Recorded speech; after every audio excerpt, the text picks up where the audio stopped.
Amigos, boa noite, Santana, e todas essas amizades grandiosas, né, que nós conseguimos nesses quase 20 anos, talvez um pouco mais de 20 anos, em que temos a oportunidade de participar, né, da divulgação da nossa querida doutrina através dessa casa, através desses corações generosos que sempre me receberam muito bem. Estamos agora mais uma vez voltando, né, com essa missão no mês de aniversário do GEA, né, essa casa de luz, esse ponto de esclarecimento, de orientação e de consolo, que deve ser o objetivo de toda a casa espírita. Hoje a tarefa que nos foi solicitada pelo Santana é retornarmos a falar novamente sobre o livro Paulo Estevam, né, o livro desse missionário, o apóstolo Paulo, né, a quem nós devemos a divulgação do cristianismo através do mundo, né? Então, hoje a gente vai falar um pouquinho. É um livro longo, né? É uma história longa, linda. Cada vez que a gente lê, a gente encontra novos elementos, a gente encontra novas informações. Deveríamos ler mais vezes, né? Assim como devemos estudar mais a doutrina espírita, deveríamos de tempo em tempo fazer uma releitura desse livro, para que a gente possa perceber como tem ensinamentos ali, como eles são importantes para o nosso esclarecimento. A gente vai tentar ser breve, para que não fique cansativo para vocês, né? Ficar me ouvindo falar. Vamos buscar apenas, tentar trazer apenas os pontos não mais importantes, que o livro é importante do prefácio até a última lauda, mas vamos tentar resumir dentro das nossas possibilidades. Esse livro ele foi escrito por Chico Xavier em 8 de julho de 1941. Né? Ele tem algumas particularidades importantes. Né? Chico conta em algumas memórias de que ele gostava particularmente de 3 livros. Boa Nova, né? Humberto de Campos, Cartas de uma Morta, né? Um livro que foi psicografado por ele, O Espírito é a Sua Mãe, Maria João de Deus, e Paulo Estevam, né? E que desses 3, o que ele mais gostava era esse último, Paulo Estevam, né? Esse livro ele foi escrito durante um período de 8 meses na fazenda modelo, né, do coronel, do seu chefe, né, o coronel Rômulo Jovelino. E nessa fazenda ele vinha do trabalho, em torno de 17, 15, o Rômulo Juvelino, né, seu patrão, tinha separado um quarto para ele, então ele entrava no quarto e ali ele começava a fazer a psicografia do livro, né, do que viria a ser o livro. Né? Então ele conta que ele tinha visões magníficas dos quadros daquela época, né? Que muitos personagens daquela época vinham junto a ele para poder orientar, para poder dilatar a sua visão espiritual, para que ele pudesse ver aquelas cenas, né? Então, na verdade, Emmanuel conta, né, no prefácio que todos queriam contribuir, né, com aquela obra. E Geraldo Lemos, ele conta o Geraldinho, né, ele conta um episódio engraçado que ele diz que durante os 8 meses que o Chico trabalhou nessa obra, a partir de um certo momento que ele começou a psicografar, entrava nessa sala, nesse quarto onde ele estava, né, era uma fazenda, uma área rural, um sapo, e o sapo ficava no cantinho. Então ele psicografava o livro e o sapo estava lá. Terminava a psicografia naquele dia, o sapo ia embora. Isso se repetiu durante quase todo o período que ele psicografou o livro, né? Então, muito interessante esse detalhe, né? E quando ele terminou, o sapo saiu, não voltou nunca mais, ele não encontrou. E ele conta, o Chico conta que diversas personalidades redimidas do cristianismo estavam junto a ele, né? Passando informações, dando contribuição, que todo mundo queria contribuir com a vida daquele apóstolo tão importante para todos nós, né? Emmanuel, no prefácio, diz que o objetivo da obra não é enaltecer a figura de Paulo, porque ele não precisa disso, né? Mas apenas mostrar para a gente as lutas, toda a luta, toda a dificuldade, todo o sofrimento, toda a dor que ele teve durante essa caminhada que levou a parte da sua vida até a idade mais avançada, né, onde ele foi sacrificado pelos romanos. Então, esse era o objetivo dessa obra, mostrar essa luta do apóstolo, né? Mas aí as pessoas vão dizer, mas Paulo foi Paulo, ele tinha uma tarefa. Então, Emmanuel diz que ele tinha uma tarefa realmente, mas todos nós temos a nossa tarefa. Todos nós temos uma tarefa na nossa vida. Alguns têm uma tarefa maior porque têm condições de efetuá-las, outros têm uma tarefa menor porque têm condições de efetuá-las. E mesmo assim, muitas das vezes a gente desencarna e depois percebe que a gente não fez metade, a gente não fez 10% do que aquilo que a gente se propôs a fazer quando estava no plano espiritual, né? Então Paulo recebe um chamado do Cristo, mas esse chamado nós também recebemos em várias oportunidades. A gente só deve estar atento para que a gente possa entender o chamado, absorver a informação, ver as ferramentas, pôr a charrua em prática, em trabalho, no campo e fazer. Né? Quando Paulo ouviu o chamado às portas de Damasco, o que ele fez? Ele negou-se, arrependeu-se, tomou a cruz e seguiu Jesus até o final da sua vida. Então, essa é a estrutura da tarefa. Aceitar, receber, se arrepender e trabalhar. Trabalhar muito, para que a gente possa, quando desencarnar, saber que a missão foi cumprida. Mas então a gente percebe que Paulo ele não estava sozinho, né, nessa tarefa. E nenhum de nós estamos sozinhos. Todos temos grupos de amigos, grupos de espírito que estão nos orientando, tanto no plano físico quanto no plano espiritual. E que Estevão esteve sempre ao lado de Paulo. E que sem Estevão, Paulo não seria nada, né? Então, eu estou assim meio torto porque o celular ele fica caindo, então eu fico tentando arrumar, então eu estou olhando para um lado e estou falando para o outro e está gravando para o outro, tá? Mas aí vamos, não sou profissional, então não tem jeito. Essa missão de Paulo, ela contou com Estevão, né? Gesiel, contou com Abigail, contou Gamaliel, o mestre dos mestres de Jerusalém, com Barnabé, com Lucas, com Timóteo. Então, o mestre Jesus deu vários espíritos amigos que estariam junto com Paulo para que ele pudesse desenvolver a sua tarefa, né? Provavelmente não era para ser do jeito que foi, né? Começou pela dor. Mas ela foi proposta. Se ele não a recebeu, não aceitou no início, ele aceitou depois. E ele viu quanto custou para ele ter aceitado depois e não no início da sua tarefa. Então, quem são esses personagens? Saulo, Gesiel, Abigail, Gamaliel, Estevão, Gesiel, Lucas, Gamaliel, todos eles. Então vamos falar um pouquinho rápido dele. Paulo nasceu na Cilícia, em Tarso, né? Atual Turquia, o sul da Turquia, né? Na época a cidade de Tarso, na Cilícia, que hoje é a Turquia.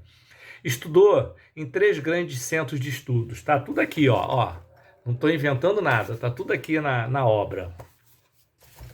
Estudou em Alexandria, estudou em Atenas e estudou em Tarso. Então eram os 3 centros de intelectualidade daquela época, né? Estudou na cultura grega com os maiores mestres da sua época. E embora ele tenha nascido judeu, né, de nascimento, né, um israelita que foi circuncidado pela tribo de Benjamim, ele era um cidadão romano. Sua família tinha o título de cidadão romano, né? Gesiel. Então, Paulo, todas as ferramentas. Berço rico, cultura, informação, oportunidade. Outro elemento da sua história. Gesiel, 25 anos. Abigail, sua irmã, 18. Eram filhos de Jodebe, era um viúvo, né, viviam em Corinto. Era uma cidade multirracial, né, com vários povos. Era uma colônia de Roma e eles dois eram discípulos de Moisés e dos profetas, né? Então, eram praticantes, né, das leis. E quais são as teias do destino? O ano era 34, né? Ano 34 depois de Cristo. Corinto, a cidade, colônia de Roma, se encontrava numa revolta. Então, nesse clima da revolta da população, que era, sofria aquelas dificuldades, né, do jugo, né, do senhor romano, então, onde a lei era dada pelos romanos, que eram os conquistadores, né, eram os donos de tudo. Então, Gesiel era um estudioso do coração, era alguém que não se prendia à letra, mas se prendia à moral, né? O moral, no caso das leis, dos profetas, de Moisés. Sua irmã Abigail, moça linda, de beleza estonteante, meiga, amorosa, boa filha, ele bom filho. Mas num momento lá, a família sofre um revés. Através de uma decisão de um tribuno romano em Corinto, a família tem os bens confiscados, né? Era assim.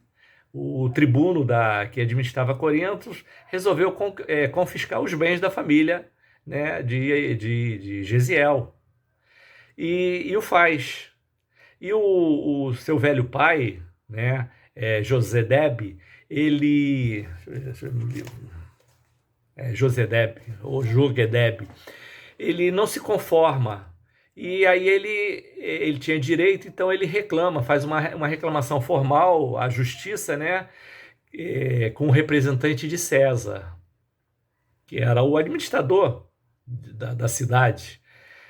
E o administrador da cidade se sente incomodado por essa reclamação oficial, né, e ele manda castigar. Então ele manda dar chibatadas no pai de Gesiel, né? Então o humilha, além de estar tomando seus bens, ainda o agride fisicamente, o castiga violentamente e depois o joga na rua. Então ele vai revoltado para casa, né? Fica com muita raiva, com muita ira, não conseguia se conformar com aquele tratamento. E quando ele chega em casa, né, Gesiel e Abigail vê ele assim, tão triste, né? Então, aí a gente entende quem é Gesiel. Aí o que ele faz? Ele pega os pergaminhos e lê. Aí eu vou ler aqui, né? Filho meu, não rejeites o corretivo do Senhor, nem te enojes de sua repreensão, porque Deus repreende aquele a quem ama, assim como o pai ao filho a quem quer bem. A palavra de Deus nos ensina a sermos bons. Então ele está falando para o pai, pai, não se revolta. Deus sempre vai dar aquilo que a gente necessita. Ele não castiga, ele só nos orienta. E Abigail, então, pega as mãos do seu pai e as beija, né, com carinho desvelado de filha, né? E ambos começam a citar os ensinamentos ensinados pela mãezinha, que já era desencarnada, né, nas horas difíceis. E eles fazem aquelas orações tentando acalmar o coração do seu pai, né? Mas seu pai não se conforma. E a revolta faz com que ele tome uma atitude que mudaria o curso dessa história. Ele vai escondido durante um período da noite na propriedade do tribuno e taca fogo na sua plantação. Escondido. E taca fogo na sua plantação. E com isso, um dos servos do tribuno, tentando apagar o fogo, acaba sendo morto. E, obviamente, né, o tribuno faz um levantamento, manda investigar e descobre que quem fez aquilo foi Jogedebe, né, Jogedebe. E o que faz? Invade a casa da família, prende o pai, né, Abigail e Gesiel, e leva leva para a cadeia, e ali na cadeia, depois de algum tempo, depois de muita tortura, muita chibatada, muita humilhação, ele manda matar o pai na frente dos filhos, manda botar Gesiel nas galeras romanas, né? Ali, tu ia para as galeras romanas é para ser morto. Ali você só saía morto e morria em pouco tempo, porque era um trabalho desumano. Abigail seria presa também, mas aí o que acontece? Um oficial romano, depois, vendo a beleza de Abigail, vendo a sua doçura, né, vendo aquele ato que ele acabou não concordando muito com toda aquela violência, o que ele faz? Ele solta Abigail e fala para que ela saísse de Corinto e que ela não aparecesse mais lá, né, e manda ela fugir. Então Abigail foge, né? Então o que ela faz? Ela vai pedir pousada na casa de Zacarias e de Ruth, em Jope, né? Numa vila próxima a Corinto. Então Abigail vai morar com Zacarias e Ruth, e Gesiel é levado para as galeras. E ali ele vai tocando a sua vida, né? Aí a coisa, muito trabalho, muita dor, muito sofrimento, né? E passado um tempo, uma vez entra um tribuno romano na galera, né? Eram os barcos de transporte, né? Os navios que transportavam as pessoas de uma região para outra. E esse tribuno de nome, era um romano, né, um político importante de nome Sérgio Paulo, ele fica doente, muito doente, ele começa a ter umas feridas no corpo. Isso assusta todo mundo, e mesmo ele sendo poderoso e rico, botam ele na cabine dele e ele deixa lá meio escondido, meio largado. E o capitão do barco pede a Gesiel, porque Gesiel já tinha conquistado, ao longo desse tempo que ele estava nas galeras, pela sua docilidade, pelo seu carinho, pela sua honestidade, pela sua bondade, o coração das pessoas. O pessoal já gostava dele, achava que ele, pô, esse cara é muito legal. E aí o capitão, ó, vai lá, toma conta desse tribuno, que ele é muito importante, e Gesiel vai, trata as feridas dele, limpa, cuida dele, passa dias e dias e dias junto com esse tribuno nas galeras, né, no navio. E o tribuno se recupera e Gesiel pega a enfermidade do tribuno, a doença, seja lá ela qual fosse, pega essa. E o capitão vai falar: vamos, esse cara tá doente, já não serve mais nada, vamos jogar ele no mar. E aí esse tribuno se sente agradecido por tanta bondade, né? Era uma pessoa boa e generosa, então ele não. O que ele faz? Ele vira para Gesiel e fala: olha só, eu vou fazer um negócio, quando nós chegarmos na cidade de Jope, que o barco estava indo para Jope, eu vou soltar você escondido do capitão e você sai da cidade. Você vai embora. Aí, chegado em Jope, é isso que ele faz. Então, Gesiel sai do barco, né, muito doente, aí fica na beira, escondido lá numa das ruelas, né, para que não fosse encontrado, e nisso 2 malfeitores vêm e para roubá-lo, né? Ele era uma presa fácil. Então, aí quando eles começam a saqueá-lo, né, uma vez que o tribuno tinha dado moedas de ouro, tinha dado dinheiro, condições para que ele pudesse fugir. Aí roubam ele, e um deles se sente sensibilizado, né? Aí fala assim: olha, você está muito doente, faz o seguinte, existe um lugar aqui, uma tal dos homens do caminho, você vai lá na casa deles, que eles podem cuidar de você. E Gesiel muito fraca, o que ele faz? O outro vai embora, ele pega Gesiel e leva nessa casa, né? E vai, né? Vai levar na casa e diz: ó, ele está muito doente, vocês não são os homens do caminho, que fazem caridade, que cuidam das pessoas, então leva para eles. E Gesiel, chegando lá, é recebido pelo título de irmão: meu irmão, vamos cuidar de você. Aí o Gesiel fala: mas por que vocês me chamam de irmão? Eu não sou irmão de vocês, apesar da generosidade. Ele fala: não, meu amigo, é porque todos somos irmãos, nós somos da família do Cristo, e o Cristo diz que todos nós somos irmãos.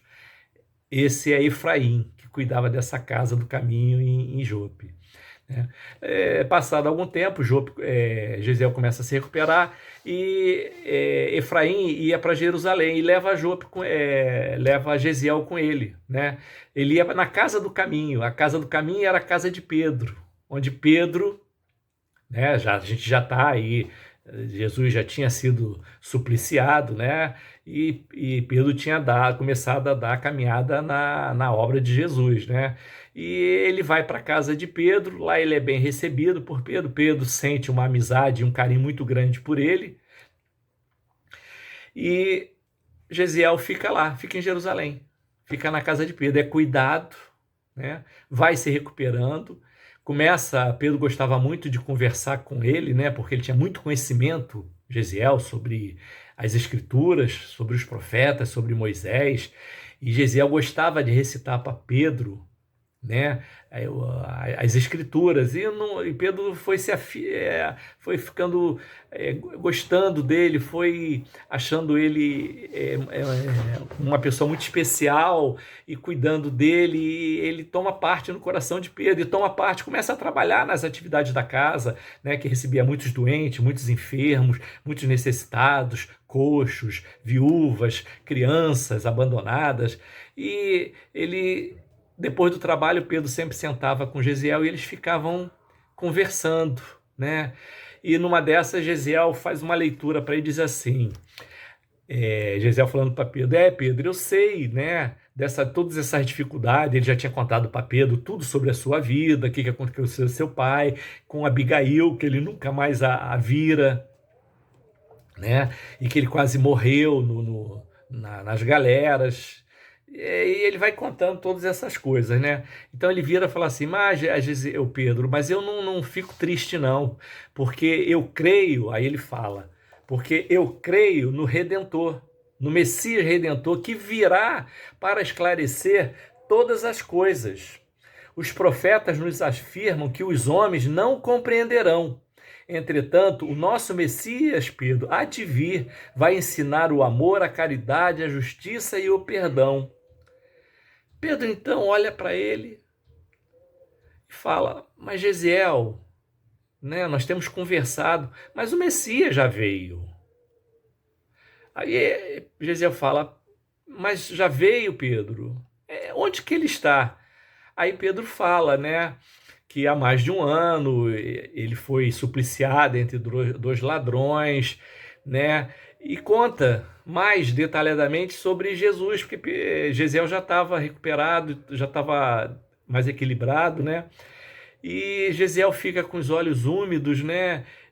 Com aquela tristeza, com aquela generosidade, aquele coração generoso, né? Pensando naquele Jesus que sofreu, que foi sacrificado, que foi incompreendido, né? E ele sentia no seu coração como se ele conhecesse aquele Jesus. Então, a partir daquele momento, ele se sente um discípulo do Cristo. Ele se sente um conhecedor. E ele aproveitava essas conversas com Pedro, com Tiago, com os outros apóstolos, e ele bebia as informações a ponto de saber tudo sobre a vida de Jesus, né? E Pedro vai, né? Os trabalhos vão seguindo, e pelos estudos, né, Gesiel, agora conhecedor da vida de Jesus, ele se torna um pregador.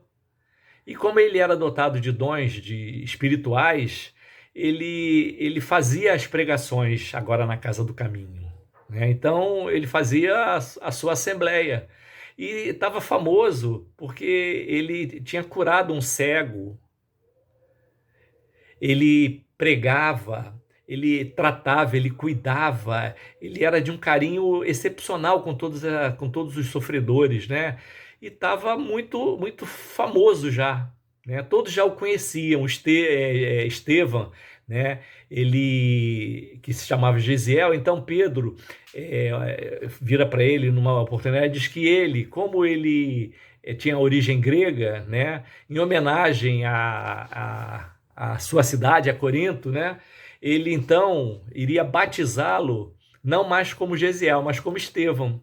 E ele passou, que era um nome grego, então ele passou a ser conhecido como Estevão, né, em homenagem a Acaia, que é a cidade lá, uma das cidades de Corinto, onde ele nascera.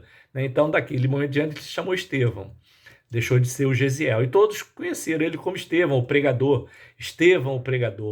de Jesus. Né? E todos se surpreendiam com tanto conhecimento, como alguém que não conhecera Jesus poderia interpretar com tanta fidelidade o amor que o Mestre devotou a cada um de nós. Né?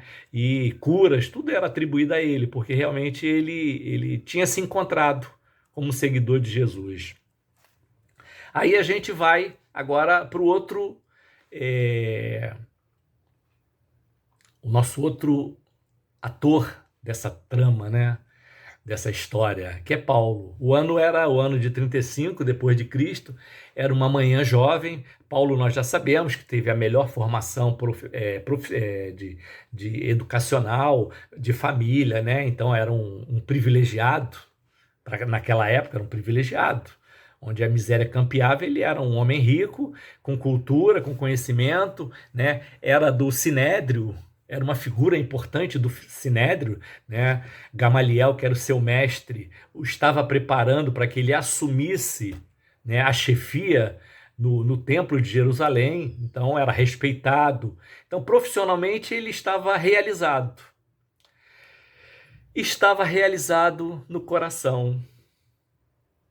Então, aí a gente vai falar algumas coisas breves sobre ele, né? Dar um resumo, né? Então, Paulo estava com 35 anos, né? Em plena vitalidade intelectual e física, seus traços de homem israelita, caminhava pelo Sinédrio com aquelas roupas, né? Aquela túnica, toda aquela riqueza exterior, né? E um homem seguidor das leis de Moisés, ferrenho defensor das leis de Moisés, tendo Gamaliel que tentava equilibrar para que ele não fosse tão radical, né? Uma vez que Gamaliel era um coração generoso, ele destoava daqueles fariseus, né, que eram aferrados à lei. Gamaliel era generoso, era bondoso, era especial, era um mestre especial. E Paulo, tinha como profissão, instruído pelo seu pai, ele era um tecelão, né? E estava no melhor momento da sua vida. Profissionalmente era reconhecido no Sinédrio, tinha um coração generoso com quem ele partilhava. Abigail, aquela que morava com Ruth e com Zacarias, em Jope, né? Então, Saulo estava contando para um amigo, né, Sadoc, né, que ele estava noivo, né, então ele não via Sadoc há muito tempo, então conta que ele estava noivo, era uma representante da sua raça, né, Abigail era uma representante, né, era uma judia, representante da sua raça, e estava muito feliz, né, e ela morava em Jope, né, na casa de Zacarias. Ele já estava providenciando, ele dizendo para o seu amigo, né, que a sua família a conhecesse para que eles pudessem dar prosseguimento nas homenagens para o casamento, né? Então Paulo já conversando isso, e aí ele fala: mas Sadoc, o que você está fazendo aqui em Jerusalém? Aí Sadoc diz para ele: eu vim aqui porque eu tenho um parente que era cego e ele diz que foi curado, né, por um tal de Estevão, um pregador aí daquela casa do caminho, aquela ralé, aquele pessoal, né, que fica lá, que é daquele é, Jesus, aquele que foi preso, né? Então, é assim que ele se refere, né? Então, esse Estevão, então eu vim aqui a Jerusalém para levantar isso, para saber o que é isso. Aí ele falou: poxa, aí o Paulo falou assim: isso não pode acontecer, ficar fazendo bruxarias, feitiçarias, né? Porque esses seguidores do caminho, os homens do caminho, que seguem esse tal de Jesus, um bandido que foi preso, supliciado. Então, aí ele se interessa e fala assim: quando você for lá, eu vou com você. Eu quero conhecer também esse tal de Estevão. Aí tudo bem. Então, eles vão, né? Aí ele fala assim, então, olha só, vamos fazer o seguinte, então qual é o dia da pregação? Aí o Sadoc assim, investiga lá e fala, tá bom, ele vai estar lá no sábado, na Casa do Caminho, então nós iremos lá, então iremos juntos, né? Até porque o Sinédrio tem que parar com essa coisa de ficar permitindo que esses pregadores fiquem desvirtuando os ensinamentos de Moisés, né? Então, vamos lá, vamos conhecer esse Estevão, vamos junto. Aí, tudo bem.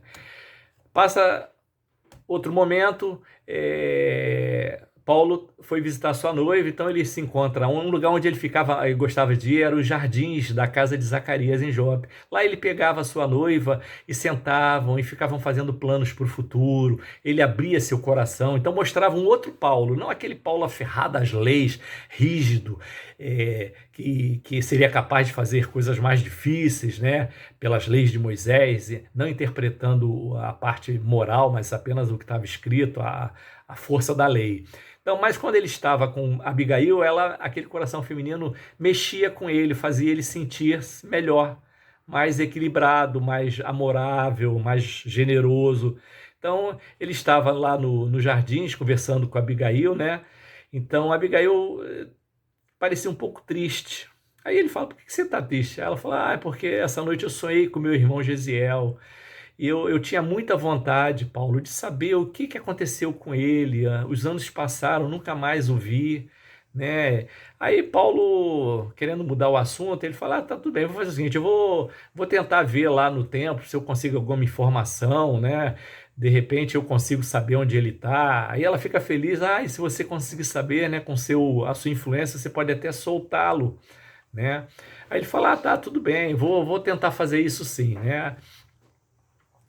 Aí ele pensa e volta para ela e fala assim, né? Abigail, eu te amo tanto, eu quero te dar meu coração. Então ele faz uma declaração de amor para ela, fala que o espírito dele estava possuído daquele amor a ela e que ele nunca seguiu os conselhos dos amigos que queriam apenas os prazeres da vida, que ele tinha dedicado toda a sua vida à sua carreira no Sinédrio, às leis de Moisés, aos profetas, né? E que com ela ele encontrou uma maneira de dar o seu coração, né, numa essência fora do seu raciocínio, pela sua emoção, pelo seu carinho. Aí ele diz, Abigail, nós vamos viver um para o outro e teremos filhos e seremos fiéis a Deus. Aí ela virá, sim, seremos fiéis a Deus, e eu faria tudo por você. Então ela fala a sua declaração de amor, você mandará e eu obedecerei, eu serei a tua serva e você será a minha lei, né? E se encontrava um casal apaixonado, né? Na singeleza e na pureza das intenções, porque Paulo era generoso, era bom, era honesto, nunca se entregou aos prazeres da vida, sempre foi fiel à lei de Moisés, né? E ele abraça, né? Ficam elevados naquele amor, naquela atmosfera daquele jardim maravilhoso. E aí ele chega a hora dele ir para Jerusalém, então ele diz que vai tentar procurar Estevão, né? Saber. E o tempo passa, né? Aí chega o sábado, ele vai com Sadoc na Casa do Caminho, chega lá, ele entra, imagina, né? Fariseus do templo, com aquelas túnicas, entram naquele ambiente pobre, miserável, de dor, de sofrimento, de ferida, de abandono, né? Onde Pedro tratava todas as pessoas necessitadas. Então eles entram, era a palestra, Estevão ia dar uma palestra, né? E eles são recebidos, Pedro e Tiago, né? Que tinha muitos hábitos do judaísmo, vão recebê-los, pegam o melhor lugar para que eles possam sentar, né? E aí eles começam, né? Começam a ouvir, né? Estevão então entra, pega um rolo e fala assim, Estevão pregando, e eles ouvindo, ides as ovelhas perdidas da casa de Israel, ide pregai dizendo, é chegado o reino dos céus. E Estevão logo a seguir começa a explicar, muitos da nossa raça esperam um príncipe dominador que nos permitisse a força e a tirania sobre outros povos. Estevão falando, mas o Cristo nos libertou para sempre, não aquele dominador que a nossa raça está esperando, mas o Cristo libertador. E ele fala: Moisés é o condutor, mas o Cristo é o nosso Salvador. Imagina, quando Saulo, ferrenho defensor da lei, ouve isso. Então ele não aceita. Então ele interrompe Estevão, né, e pensa, né, como um mistificador, um Jesus crucificado entre dois ladrões é o nosso Salvador, é maior que Moisés. Que heresia, né? Então ele fica assim irado, né? E interrompe Estevão e começa um debate com Estevão.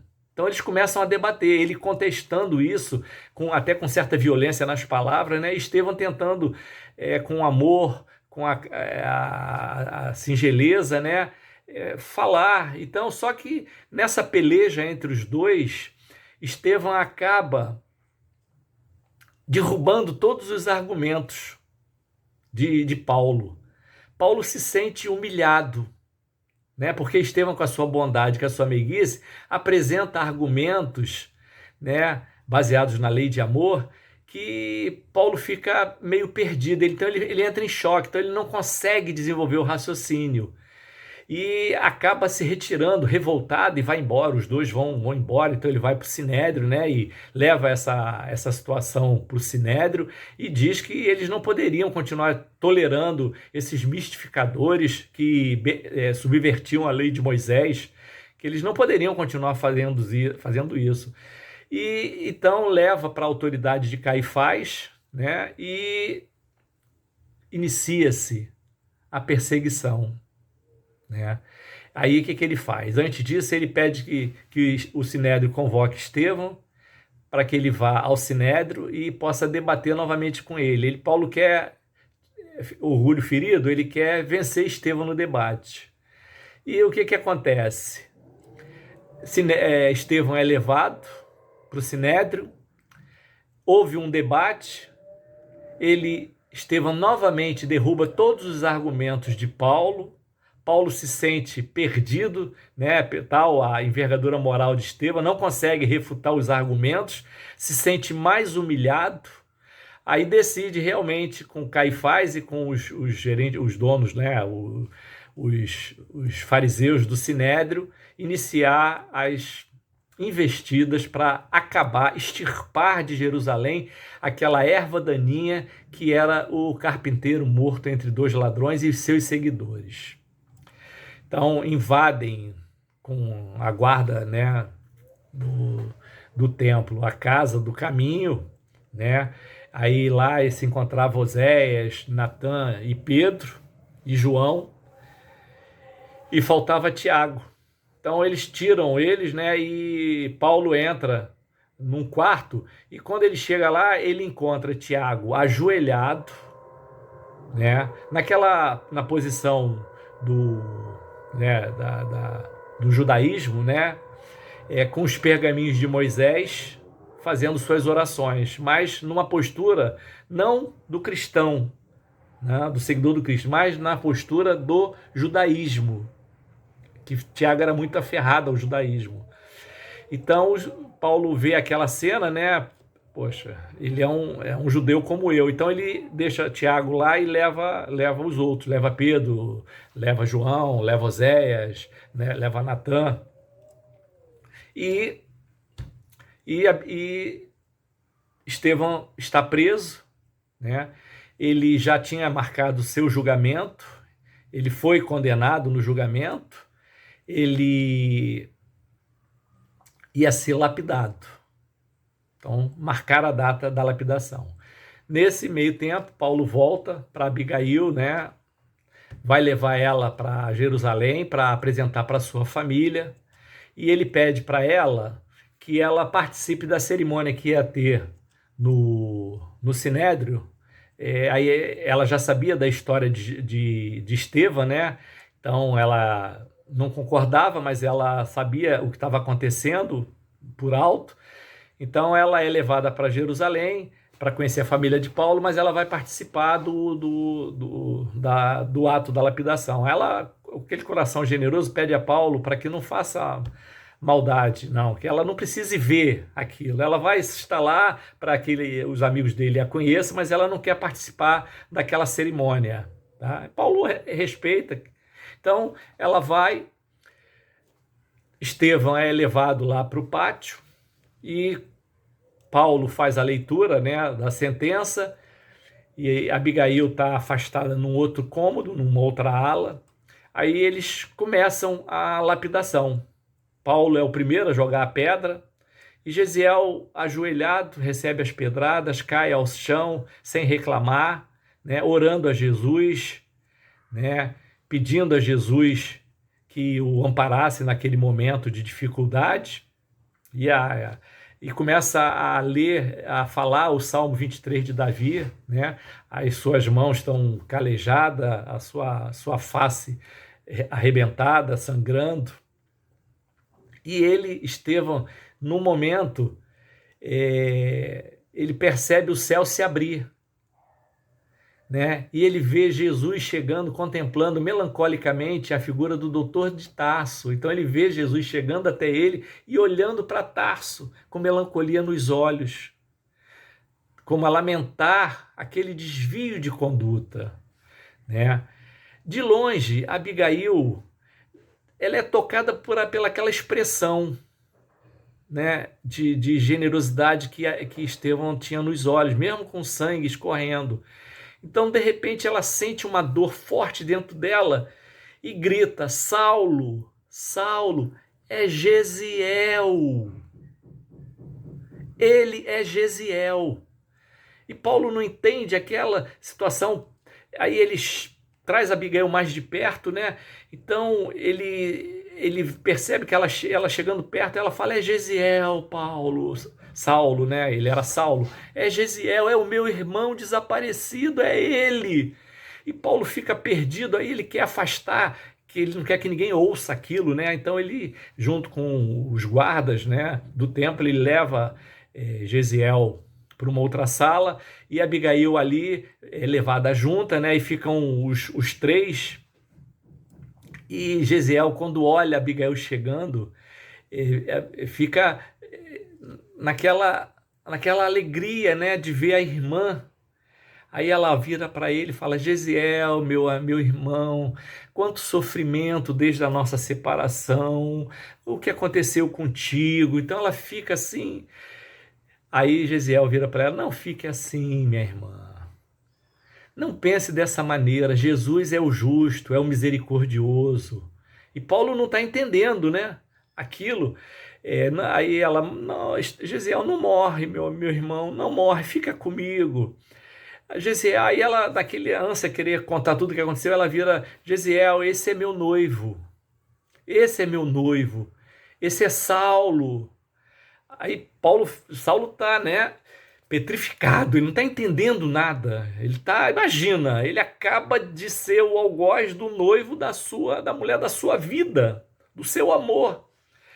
Mas Gesiel vira para Paulo e vira para Abigail e diz assim: que Cristo os abençoe. Saulo, Abigail, deve ser um homem bom e generoso. Ele está defendendo Moisés.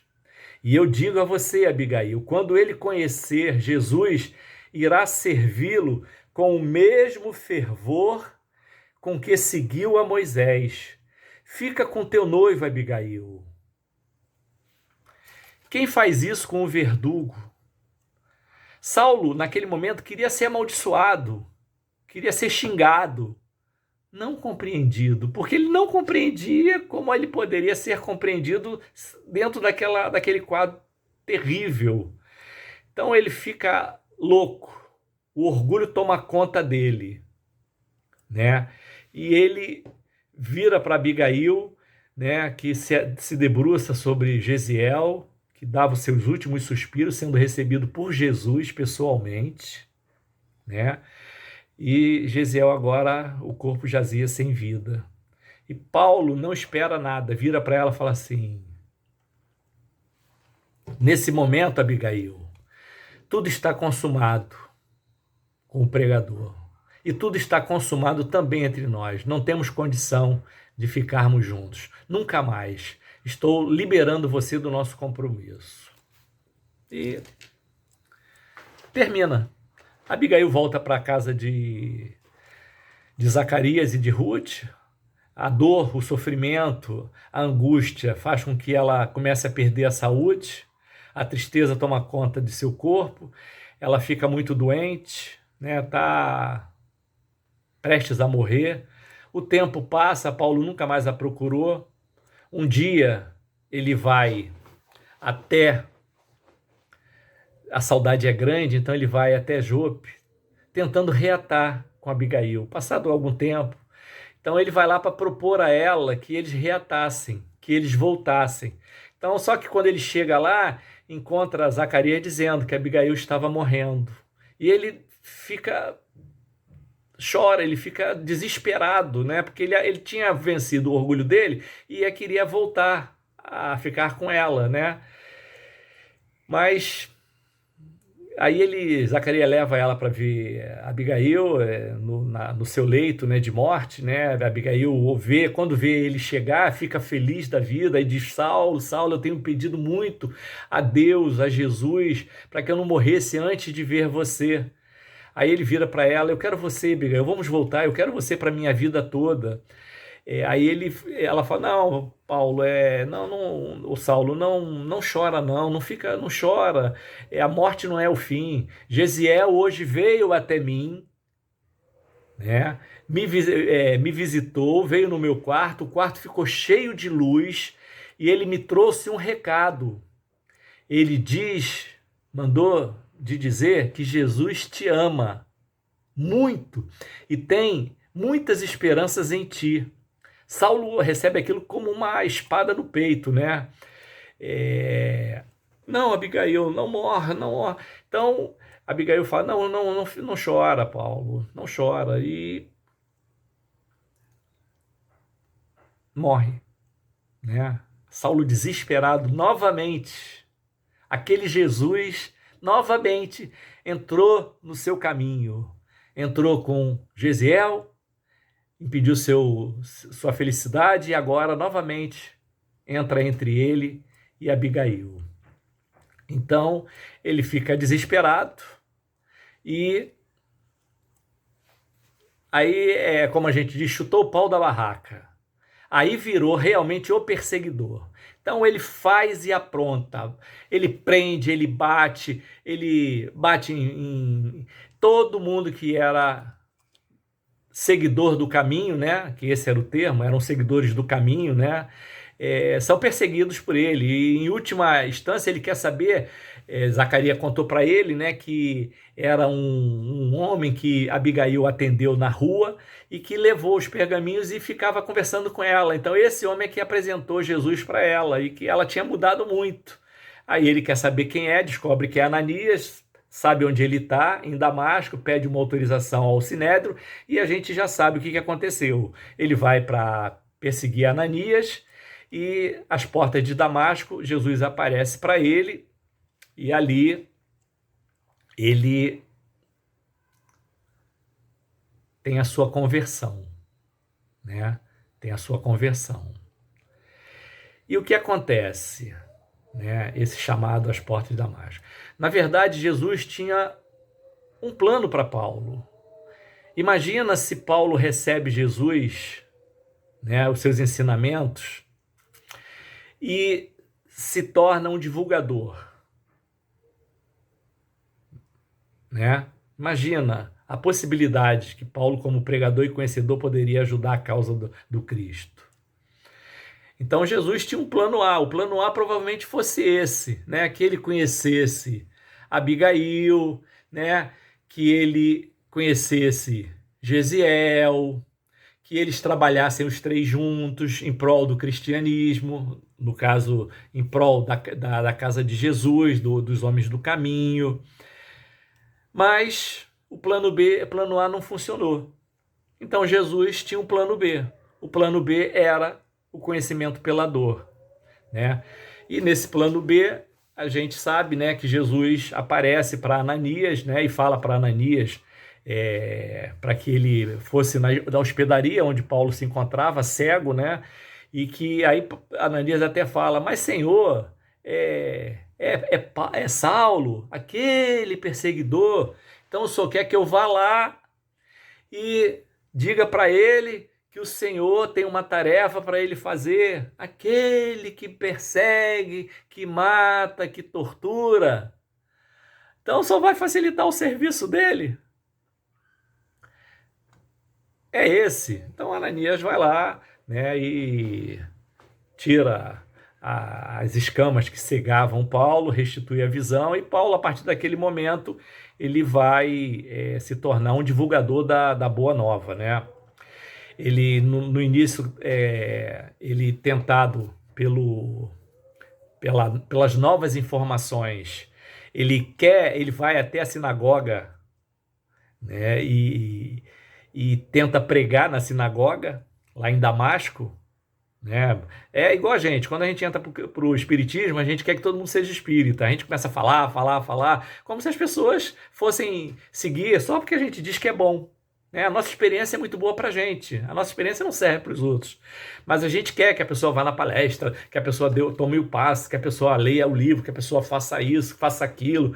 É natural, né? Porque a gente descobriu um mundo novo, e um mundo lógico, um mundo justo.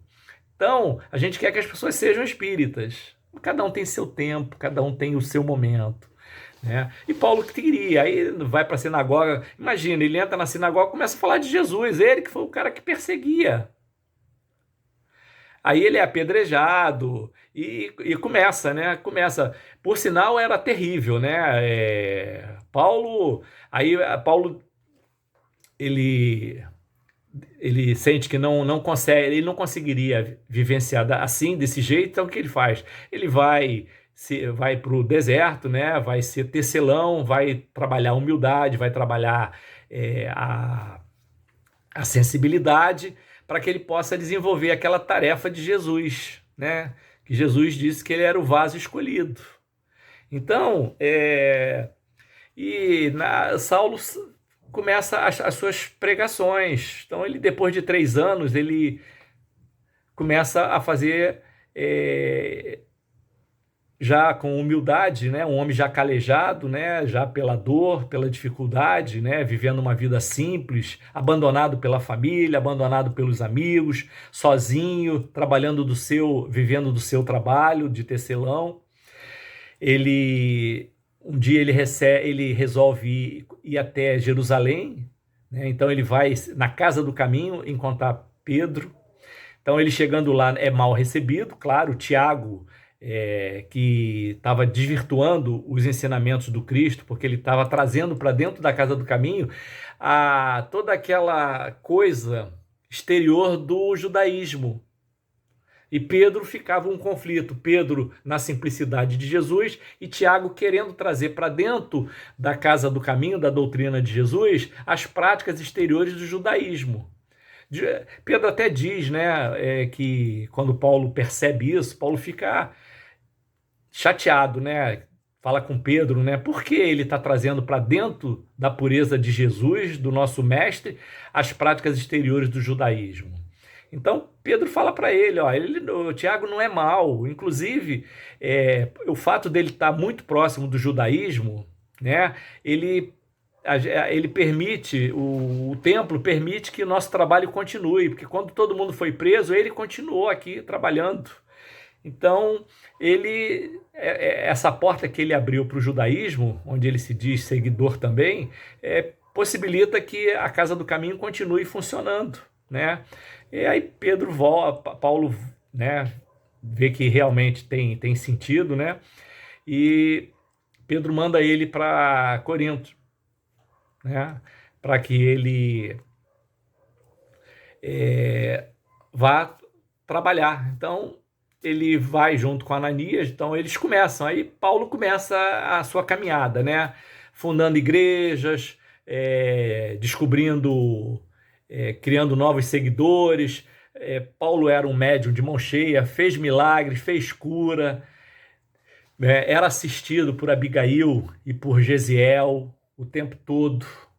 que ficava, ele achava que era Jesus que falava com ele, mas na verdade era ora Abigail, ora Gesiel, que Jesus colocou como protetores dele, para ajudar ele na tarefa que Jesus sabia que era uma tarefa muito inglória. Tanto que Paulo passa mais de 30 anos trabalhando, fundando igrejas, trazia recursos, arrecadava recursos, levava para Jerusalém, né? Teve muitos conflitos com Tiago, que Tiago queria que os gentios, ou seja, aqueles não-judeus, também fossem circuncidados. E Paulo fez o que talvez foi o primeiro concílio, uma reunião com o pessoal de Jerusalém e o pessoal das igrejas, né, os gentios convertidos ao Cristo, né, a Jesus, e conseguiu tirar uma bula, né, seria uma bula papal, sem ter papa ainda, onde os gentios eles não precisariam fazer a circuncisão, eles só precisariam não comer carne impura, né, respeitar algumas coisas. Então Paulo conseguiu equilibrar. Não era o que Tiago queria e também não era o que Paulo queria. Através de Pedro no meio termo, né, era Pedro, Tiago e Paulo. Então ele conseguiu que os gentios não fossem submetidos à circuncisão. E Paulo o Saulo, né, fundou muitas igrejas, né? Ele ficava preocupado com Tiago, ele ficava preocupado de Tiago contaminar o evangelho de Jesus. Mas então ele combateu o Tiago o tempo todo, era o tempo todo Paulo e Tiago saindo lá na briga. Mas eles se respeitavam, porque todos trabalhavam com um fim útil, né? Que era por Jesus. Então, em todas as igrejas que Paulo fundou, teve uma bastante interessante, né? Que foi... Ele estava na igreja de Antioquia, que era a igreja onde tinha cura, conversa com os espíritos, era uma verdadeira casa espírita no tempo antigo. A igreja de Antioquia foi uma das mais bem-sucedidas. Fenômenos de vozes direta ocorriam regularmente, faziam doações, faziam curas, faziam tratamentos, ajudava Jerusalém. E uma vez ele estava lá em Antioquia e na assembleia tinha um jovem, um médico grego, que estava muito interessado em todas aquelas informações. E Paulo ficou muito amigo dele, porque ele estava sempre ali, Paulo estava junto, né? E fazia as pregações. E esse médico era Lucas, né? E eles fizeram uma amizade. E essa amizade durou a vida toda. Tanto que quando ele é supliciado, ele mesmo fala que só Lucas está comigo. E nessas reuniões, uma vez, Lucas estava junto com eles, né? E ele diz que eu vou empregar todas as minhas forças na divulgação do evangelho do Senhor Jesus. Lucas já sabia de Jesus, né? Porque eles estudavam muito. Aí ele fala assim, eu tenho uma sugestão para os irmãos. Todos nós somos conhecidos como os homens do caminho. O mundo tem caminhantes, tem viajantes. E tem os discípulos de Jesus Cristo, que também são viajantes e caminhantes. Mas esse título não diz da grandeza da obra que a gente está defendendo. Então eu vou fazer uma sugestão.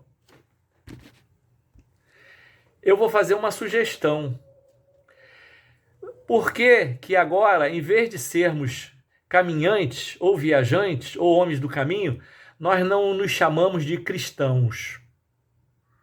Em homenagem ao Cristo Jesus, em homenagem à presença do Mestre.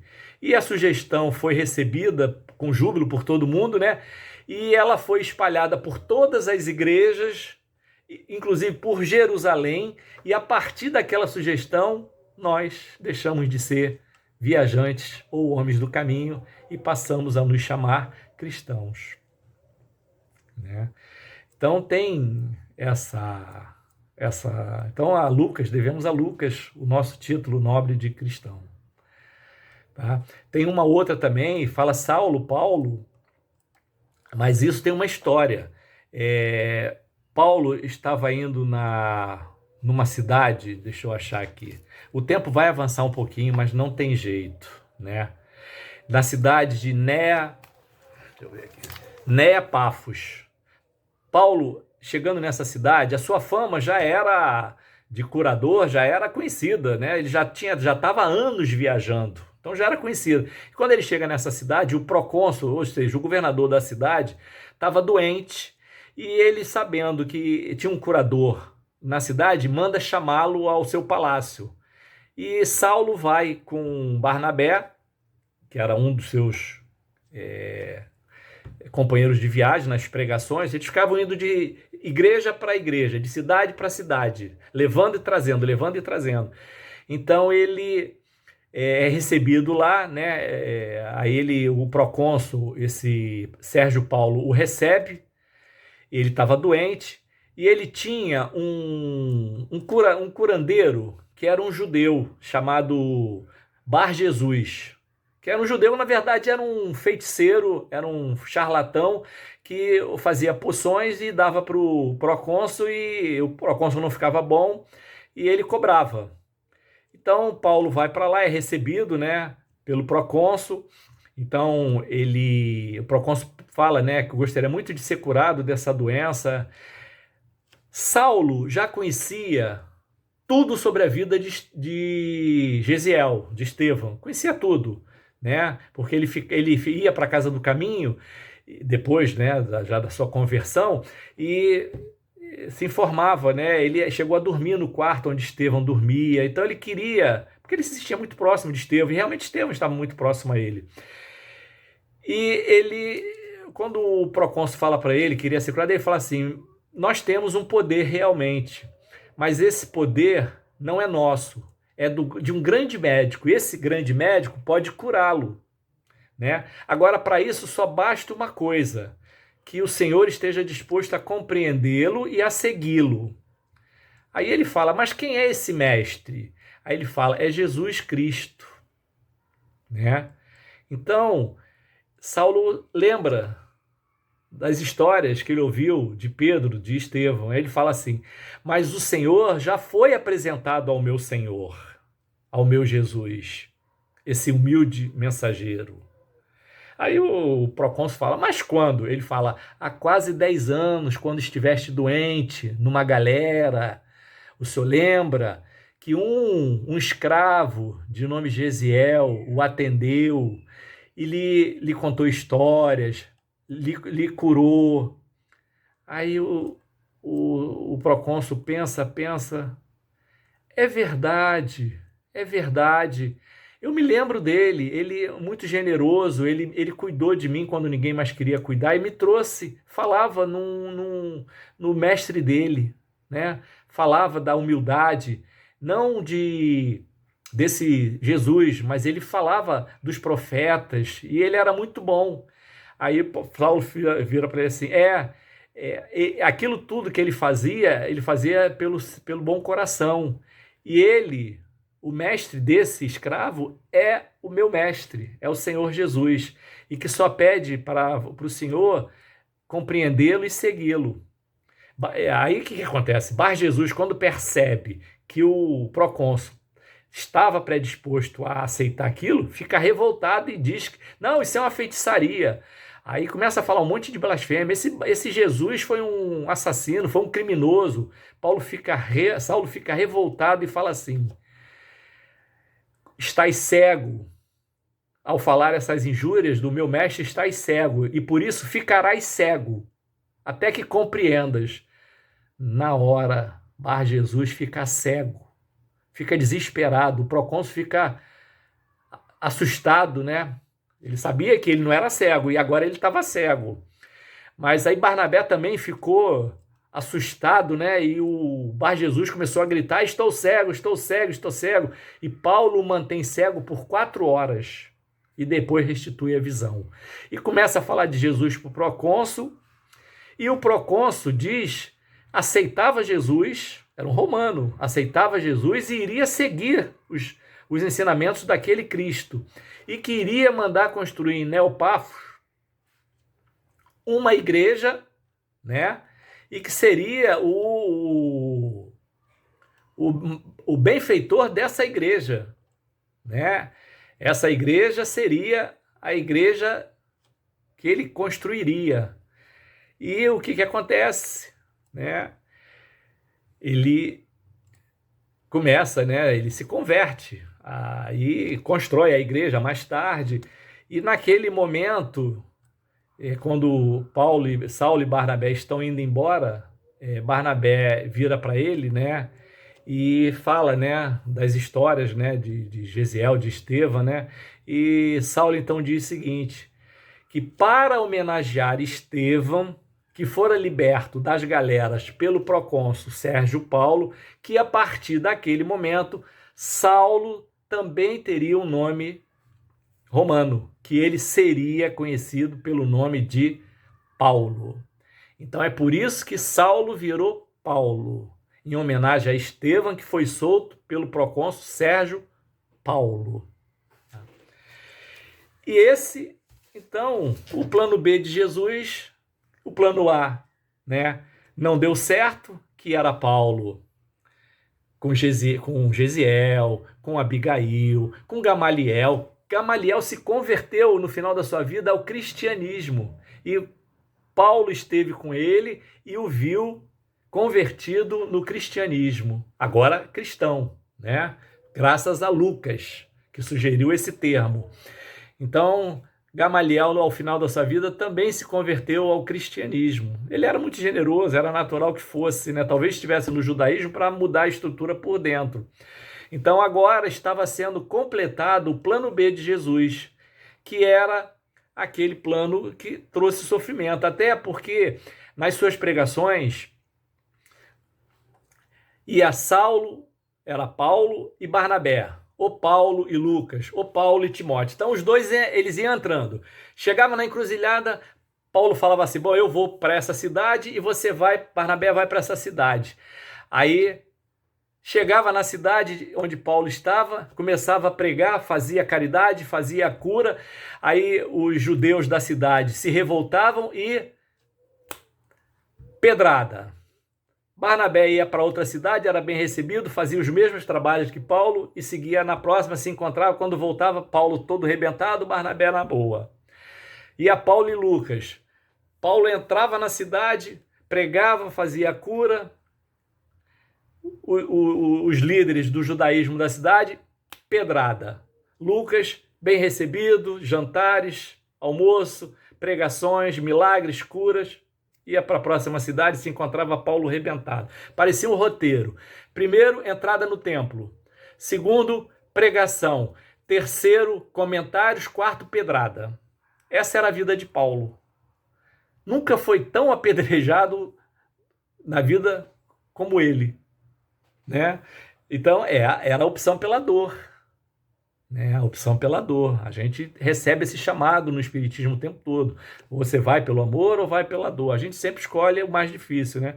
Então, o plano B de Jesus, que era aquele que Paulo iria trilhar toda aquela caminhada pelas dores físicas, pelas dores morais, pelo trabalho, né? Paulo sofreu todas essas injunções. Jesus disse, aquele que quiser me seguir, aquele que quiser meu caminho, tome a sua cruz e me siga. E Paulo fez isso, levou aos gentios, que somos nós, os gentios, os ensinamentos do nosso mestre querido.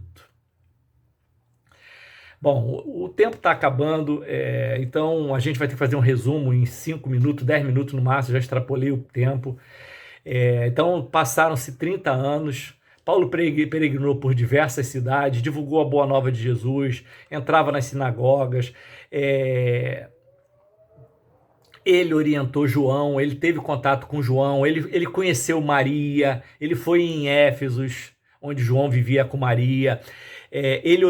Paulo orientou Lucas a pegar as lembranças dos apóstolos e escrever, porque ele achava que depois de mais de 50, 60 anos, aqueles ensinamentos iriam se perder. Então, os evangelhos, eles existem porque Paulo sugeriu a Lucas que fizesse anotações, e Lucas se entrevistou com Maria, se entrevistou com João e colheu as anotações e fez o Evangelho de Lucas, fez também o Evangelho, os Atos dos Apóstolos e orientou a Tiago, a Pedro, né, a, a Marcos, que escrevessem as lembranças de Jesus. Então, por isso nós temos os evangelhos. Agradece a esse grande apóstolo, né? E ele peregrinou mais de 30 anos, né? Fundou igrejas, né? Converteu o mundo. Depois, ele percebendo que ele já não tinha muita saúde para ir de cidade em cidade, de igreja em igreja, para orientar e levar, né, as informações, ele resolve, orientado por Estevão no plano espiritual, a escrever as cartas. Então, Estevão e Abigail, que estiveram com ele o tempo todo para que ele não fraquejasse, orientam a que eles escrevessem as cartas de Paulo. E ele, através das cartas de Paulo, ele consegue orientar as igrejas todas. Por isso a unicidade, né, do seu ensino, né, da sua divulgação, que as igrejas passavam a se falar através das cartas. E ele orientou os apóstolos, né, aqueles que trabalhavam com ele, a também escrever a carta de Timóteo, né? Pedro escreveu a sua também, porque era uma maneira de você fazer a comunicação, como Kardec fez, né? Ele mandava carta para outras cidades, para outros médios, para poder ver, bater as informações, para ter unicidade. Então, para a gente encerrar, Paulo, o livro é rico, vocês têm que ler, não tem jeito, não tem como falar isso numa palestra de 30, 50, 60 minutos. Então a gente vai pular. Paulo já se encontrava em Roma, ele ficou preso muitos anos, né? Sofreu muito, apanhou muito, muita chibatada, então chegou o seu momento, né? Então eu vou pular aqui. Paulo estava em Roma, preso, né? Deixa eu buscar aqui. Então chega o seu momento. Estava no cárcere, né? Ele tinha passado por aqui a Nero incendiar a Roma, né? Todos os cristãos de Roma foram massacrados como culpados, porque Nero precisava culpar alguém, então ele culpou os cristãos para poder disfarçar, porque achavam que podia ter sido ele, e dentro dessas matanças ele decretou a morte de Paulo, né? Que estava no cárcere, né? Então, mais uma vez, né? Paulo estava em Roma, na casa de um seguidor, né? Deixa eu ver se eu acho o nome aqui.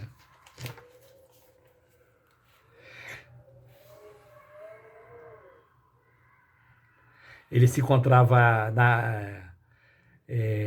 na casa, né? Lá em Roma. Lucas estava com ele. Aí Lucas lembrou que ele ia fazer uma outra atividade ainda. Então Lucas sai. Quando Lucas sai, os pretorianos romanos entram, prende o dono da casa, prende a esposa, prende Paulo, né? Ele estava em prisão domiciliar. Aí leva ele para o cárcere,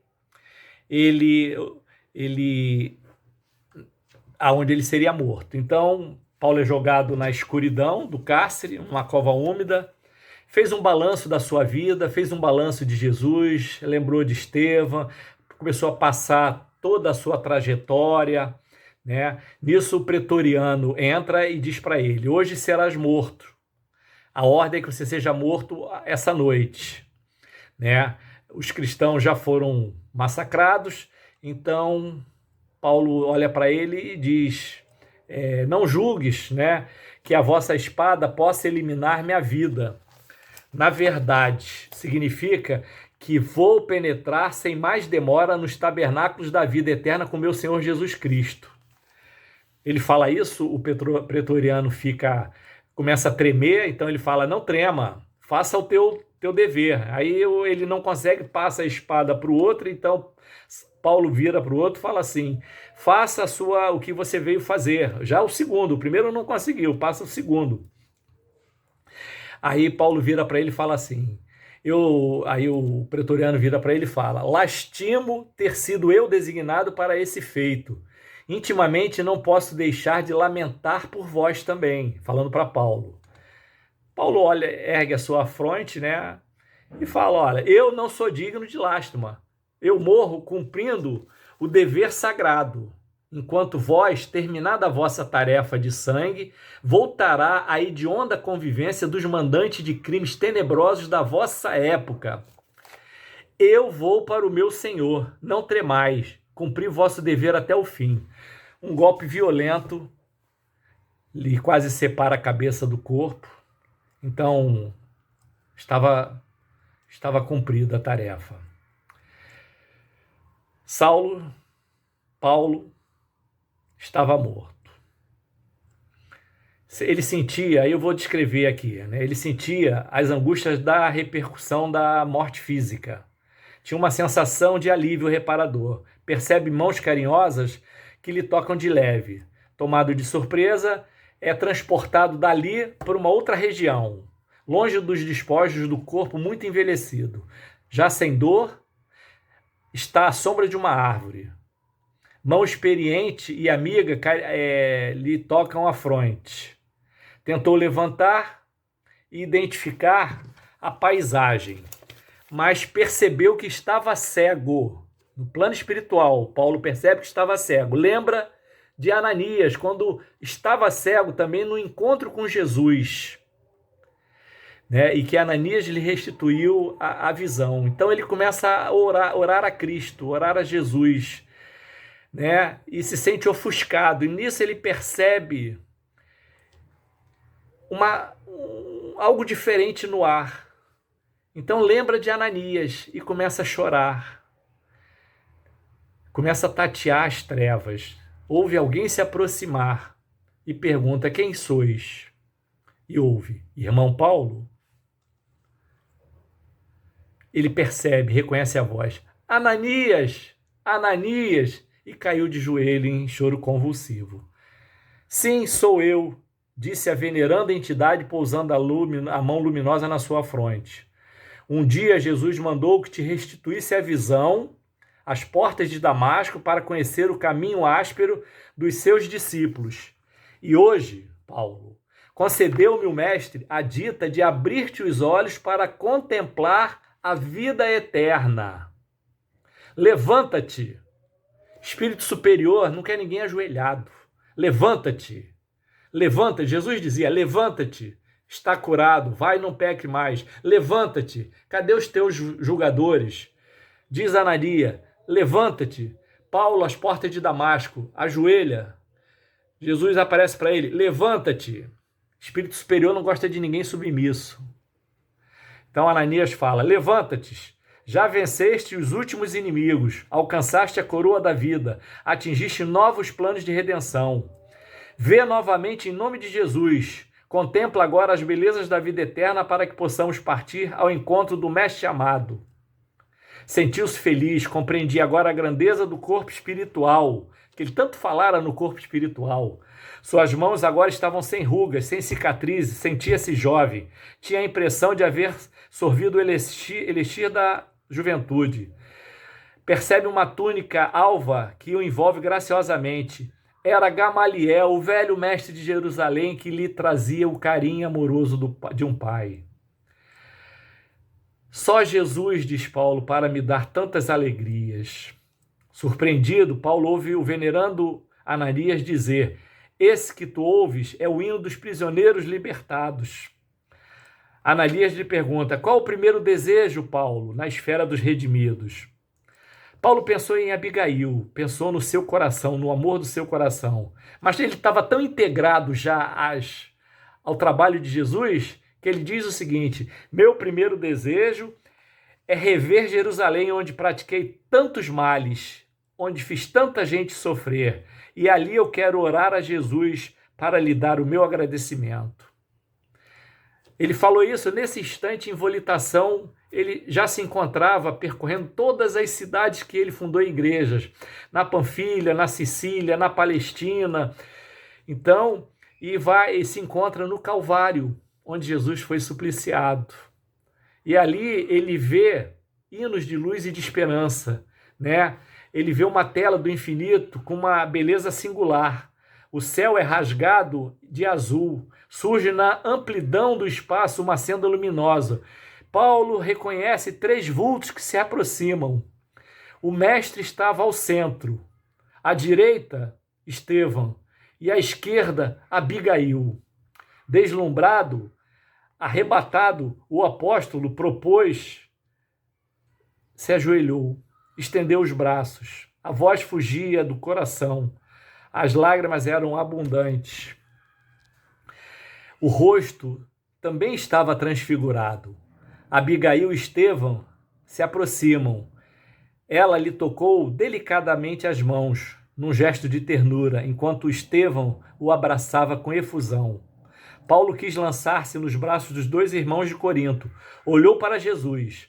O mestre sorriu, indulgente, amoroso e carinhoso falou: Sim, Paulo, sê feliz. Vem agora a meus braços, pois é da vontade de meu Pai que os verdugos e os mártires se reúnam para sempre no meu reino de amor. E assim, unidos, ditosos, os fiéis trabalhadores do Evangelho da Redenção seguiram a pegada do Cristo em demanda às esferas da verdade e da luz. Lá embaixo, Jerusalém contemplava embevecida, esperando o luar que não tardaria, com os primeiros clarões da manhã que iria surgir. Essa é a história de Paulo. Que o amigo querido possa também, entendendo as nossas limitações, as nossas fraquezas, os nossos vícios e as nossas doenças da alma, possa ser o estímulo necessário para que a gente possa, principalmente nesses tempos de tanta dificuldade, né, dessa doença que ceifou vidas e lares, mas que faz parte do crescimento do planeta, faz parte do crescimento espiritual de cada um de nós. Que esse amigo querido, né, a quem agradecemos o conhecimento da doutrina de Jesus e que ajudou Kardec na codificação também, que ele possa derramar suas bênçãos sobre nossas cabeças, nos dando a certeza de que Jesus é o caminho, a verdade e a vida, e que ninguém vai até o céu do reino do Pai se não tomar a sua cruz e caminhar. Que Jesus possa nos orientar, que Jesus possa abençoar essa bendita casa, o Grupo Espírita Irmã Angélica, que tanta luz tem derramada na sua caminhada. E que nós possamos também um dia, Senhor, sermos recebidos no seu reino de amor e de ventura. Que a luz de Jesus esteja sobre nós, que o amor de Deus se derrame sobre o nosso planeta e que a graça de Deus esteja sempre conosco, hoje e sempre, graças a Deus.